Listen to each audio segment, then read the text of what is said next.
రామచిలకలతో చెప్పి రాయించామే పత్రిక రాజహంసలతో పంపి ఆహ్వానించాంగా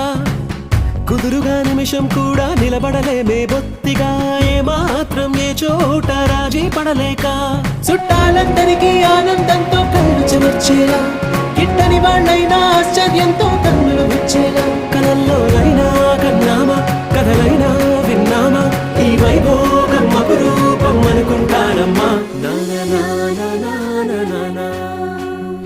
అందాల కుందనపు బొమ్మవని జత చేరుతుంది